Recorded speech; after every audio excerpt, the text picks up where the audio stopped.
Tonight at 11, a second person has been charged in connection to last week's deadly shooting at Henry Ford Hospital. Thank you for joining us at 11. I'm Terrence Friday. This comes the same day as prosecutors charged 53-year-old Mario Dwayne Green with shooting and killing his ex-wife.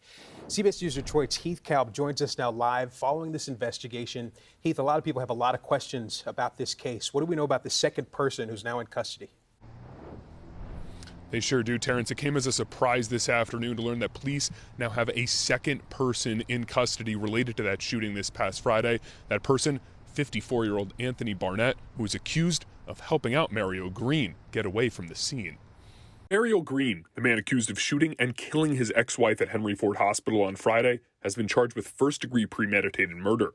The Wayne County Prosecutor's Office now has a second person charged related to that shooting, 54-year-old Anthony Lee Lamont Barnett, who is alleged to have aided Green in fleeing from the scene of the homicide. Former DPD Assistant Chief Steve Dolan tells me this tragic story is especially worrying because the victim, Latricia Green, had done everything she was supposed to do when dealing with an abusive ex. This poor woman, from what I understand, did everything right and still lost her life.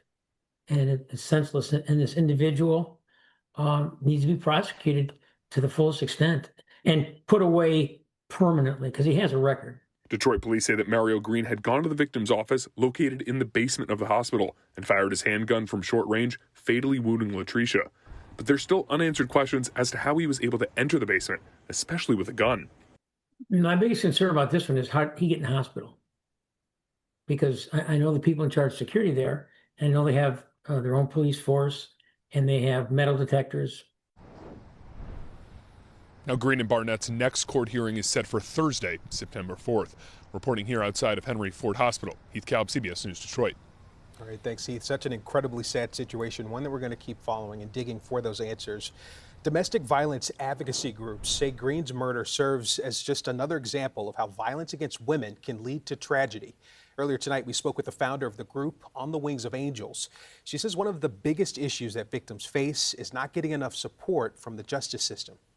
The system is broken, right? We have a systemic problem with domestic violence. This is not a one and done case. This is a constant situation that we continue hearing about. And for me, as the leader of On the Wings of Angels, that's what we're trying to do. We're trying to gather hundreds of people around saying this is what we can do to change so that we don't keep hearing these stories in the media.